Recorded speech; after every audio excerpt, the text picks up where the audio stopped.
कसूत हरियाणा देखने वाले सारे दर्शकों को राम राम। फिलहाल सिसाई गांव के अंदर मौजूद हैं और आप उस सामाजिक कार्यकर्ता से बातचीत करवाएंगे जिन्होंने लगातार किसान हित में जब किसान आंदोलन शुरू हुआ था, हालांकि उससे पहले बीजेपी के कार्यकर्ता भी थे, नेता भी थे, लेकिन उससे हट करके किसानों का सहयोग किया था। जहाँ हंसी के अंदर बैरिकेड तोड़ के किसान आगे बढ़े थे, उनमें मेन योगदान भी रहा था। और सिसाई गाँव के अंदर जो सामाजिक कार्य हैं, लगातार जो शमशान घाट की बात हो, मंदिर की बात हो या फिर किसी दलित की धर्मशाला की बात हो, लगातार चंदा भी देते हैं और अपना हर प्रकार का सहयोग देते हैं। बात करवाते हैं संदीप सिसाई से। राम राम भाई साहब। नमस्कार जी। सबसे पहले आपके सभी दर्शकों को, कसूत हरियाणा देखने वालों को मेरी तरफ से राम राम, और सभी किसानों को मैं बधाई देता हूं कि 1 साल के संघर्ष के बाद हमने विजय प्राप्त की है। मैं फिर से एक बार ढेर सारी शुभकामनाएं सारे किसान भाइयों को। भाई साहब, क्या कारण था ऐसा कि आप बीजेपी मुख्य रूप से सिसाई गाँव के अंदर बीजेपी के अंदर थे, लेकिन किसान आंदोलन के आपने अगुवाई करी?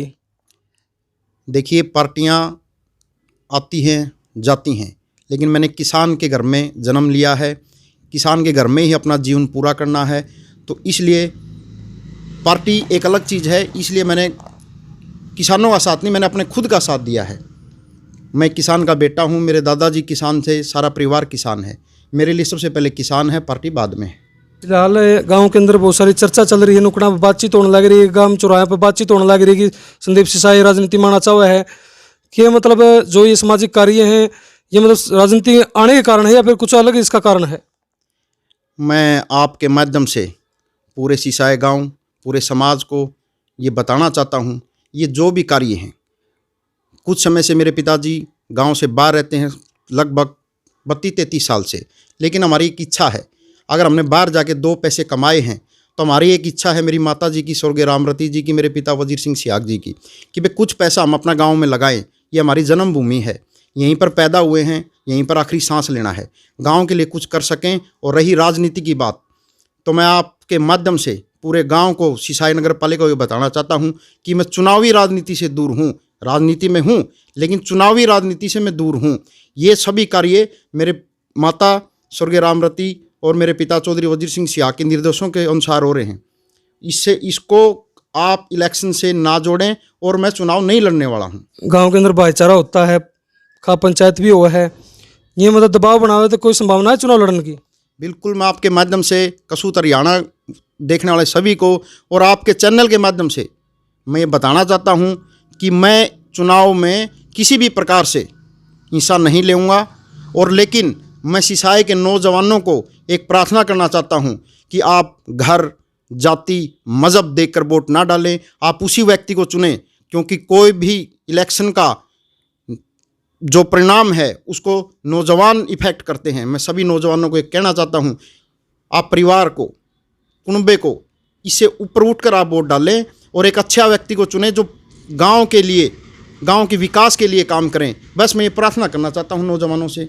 लेकिन मैं इस चुनाव में भाग नहीं ले रहा, बिल्कुल नहीं ले रहा। मैं आपके माध्यम से कहना चाहता हूं, ये वीडियो भी हमेशा मौजूद रहेगी। मैं जो कार्य कर रहा हूँ अपनी माताजी और पिताजी के आशीर्वाद से गाँव के लिए कुछ करना चाहता हूँ, बस मेरी इच्छा है।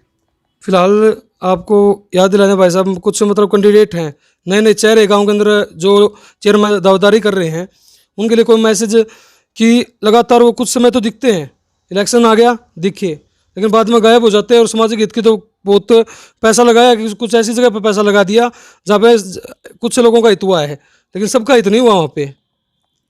मैं ये कहना चाहता हूँ, जो लोग चुनाव के लिए पैसा लगाते हैं वो उससे 3 गुना फिर गांव से वसूल करेंगे। मैं तो ये कहता हूं, अगर कोई चुनाव के लिए पैसा लगाता है या उनके दिमाग में ये है कि मैं पैसे लगाकर इलेक्शन जीतूंगा, तो आप ये ना मानिए वो पैसा उसका है, वो पैसा हमारी जेब से जाने वाला है। ऐसे व्यक्ति से दूर रहें जो चुनाव में शराब पिलाते हैं या चुनाव को इफेक्ट करने के लिए जो मौसमी मिंडक रहते हैं कि आए और पैसा लगा दिया और चुनाव जीत लें। वो पैसा उसकी जेब से नहीं लगने वाला, वो हमारी जेब से निकलेगा। ऐसे लोगों से, ऐसे व्यापारियों से आप दूर रहें। एक अच्छे व्यक्ति, एक अच्छे पढ़े लिखे नौजवान या कोई भी ऐसा चेहरा हो जो गांव की सेवा करने के लिए तत्पर हो, आप ऐसे व्यक्ति को चुनें। मैं बस यही आप लोगों से प्रार्थना करना चाहता हूं। फिलहाल एक बात और, पहले सिसाई का गाँव बोलाना अलग थे, नगर पालिका बनी, एक संयुक्त सिसाई गाँव बनाया है, उनके लिए पहला ही इलेक्शन है कि संयुक्त सिसाई गाँव बनाया, कागामन बोलाना एक हो गया। क्या मैसेज है, क्या अपील है उन लोगों के लिए जो आगे इलेक्शन के जब अपने वोट डालने जा रहे हैं? मैं तो पहले ये बताना चाहता हूँ कि सिसाई काली रावण और सिसाई बोलान ये कागज़ में अलग अलग हो सकते हैं, लेकिन हमारे दिलों में सिसाई गांव एक है। हम गांव से बाहर जाते हैं तो हम ये कभी ये नहीं कहते हम सिसाई बोलान के हैं, हम सिसाई काली रावण के हैं। हम यही कहते हैं कि हम सिसाई के हैं। इसीलिए मैं ये कहना चाहता हूँ सिसाई काली रावण सिसाई बोलान के नाम से कोई वोट ना डाले।